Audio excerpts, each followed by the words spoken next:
Buenos dias, damas y caballeros. Narningan ni former Senator Antonio Trillanes ang publiko that a Duterte presidency 2.0 will be an existential issue. Existential. Kumbaga,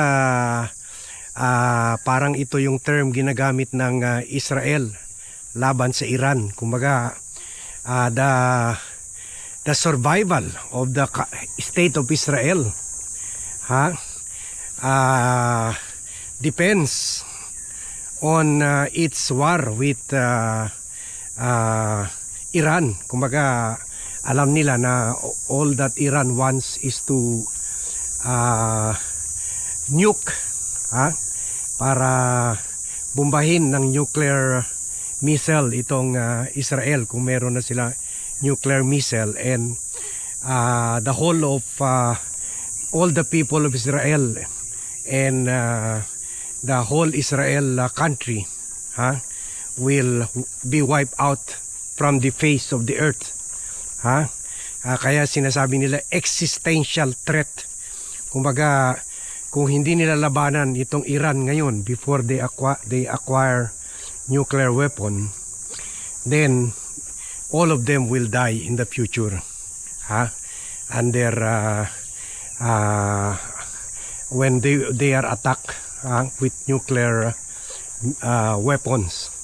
So ganon rin ang tingin ni Senator Antonio Trillanes na we are in an existential threat. Kumbaga, pwede mamamatay tayo lahat o makaramihan sa atin mamamatay, makukulong kung maging presidente si Sara Duterte.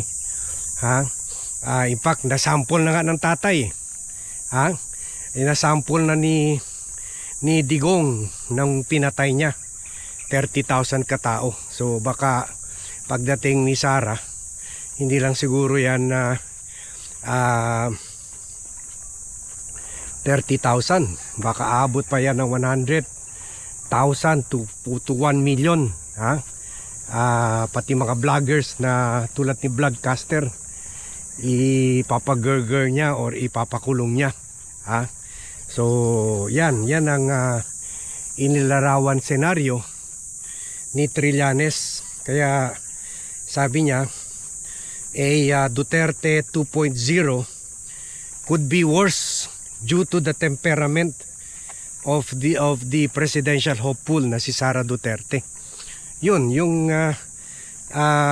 pinakita na niya yan, yung nag-meltdown siya doon sa pagkulong ni ng di umano'y girlfriend niya, according to Montulfo, na si Zuleika Lopez, na habang naka-live siya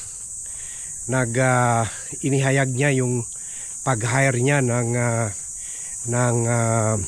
hitman to kill President Marcos Romualdez and former Speaker Romualdez and First Lady Liza Araneta Marcos. Sabi pa ni Trillanes, we should all be very, very worried. It's an existential issue as far as our democracy is concerned. We have seen Duterte Part 1, Duterte 2.0 under Sara Duterte could be worse because of the temperament of Sara Duterte. So kailangan daw mag-worry talaga tayo, lalo na for our democracy. Kumbaga, nakikita na niya magiging under the worst dictatorial regime tayo. Kasi nakita na natin ito nangyari sa time ng tatay niya, si Digong, at magiging worse pa ito dahil sa vindictiveness, dahil sa pagka-moody, dahil sa pagka-vengeful, vindictive ni Sara Duterte. Kumbaga, kawawa talaga yung mga kalaban niya, kawawa talaga yung mga kritiko niya. At siguro ibabalik niya yan, yung Oplan double barrel. na o flood tokhang. So mas marami talagang Pilipino ang mamamatay. Ha? Sabi ni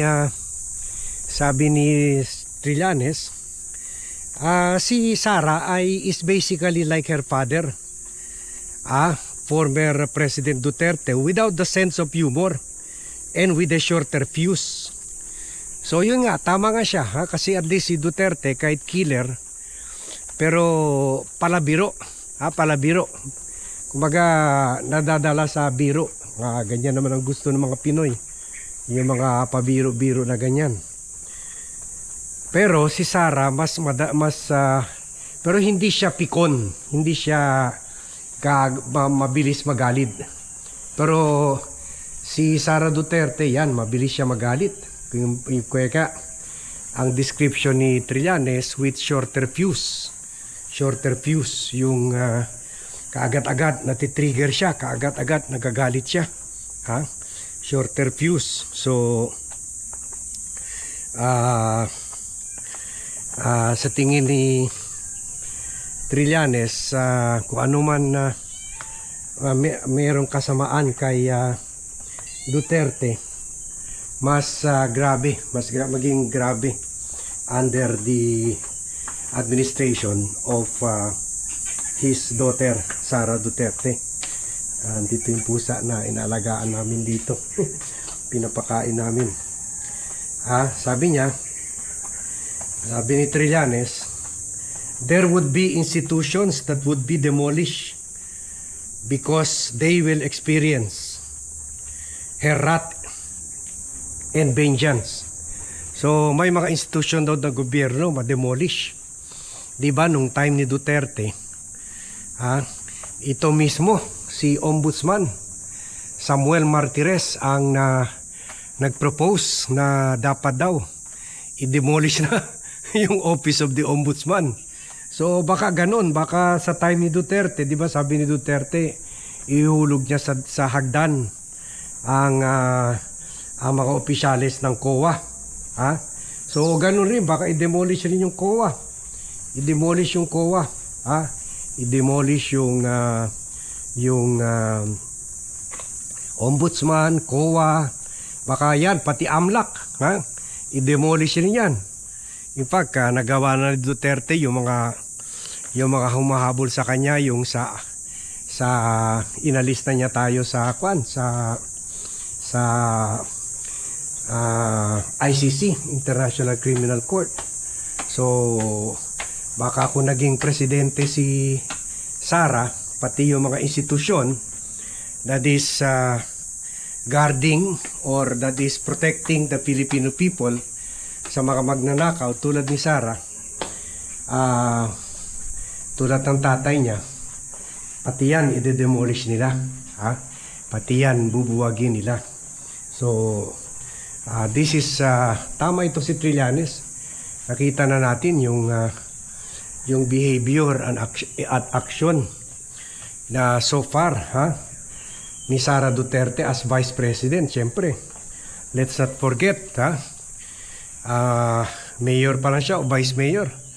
Pinakita na niya yung temper niya nung sinuntok niya yung sheriff, court sheriff. Buti kung bata yun, matanda na yun pero wala siyang kaawa-awa doon sa publiko. Even with the cameras rolling, sinuntok niya ito. So sabi ni Trillanes, let's not even contemplate the possibility that it could be any good for our country. So sabi niya,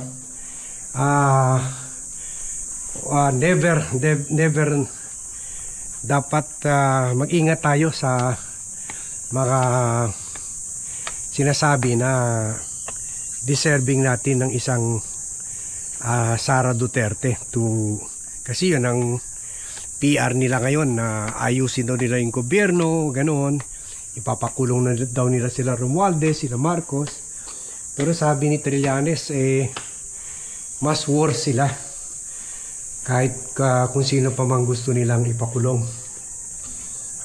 So yan, and I agree with Senator Trillanes. Sara Duterte will be worse. Will be worse. Ha? Uy, may ibon, no? Ano kaya nangyari dito? Parang kwan siya, nasaktan siya. Sandali. Ay! O yun, nakalipat na. Baka kainin kasi ng kwan dito ng pusa. Okay, so yan. I agree fully with Senator Trillanes. Grabe talaga ang temper ng isang Sara Duterte. She's more temperamental than her father. Kaya let's take heed. Share this vlog, like this vlog, para mapunta ito sa inbox ng taong bayan. Kasi ngayon, although we vlog earlier, pabagsak na yung rating niya, pero may pagka-weird din yung mga DDS eh.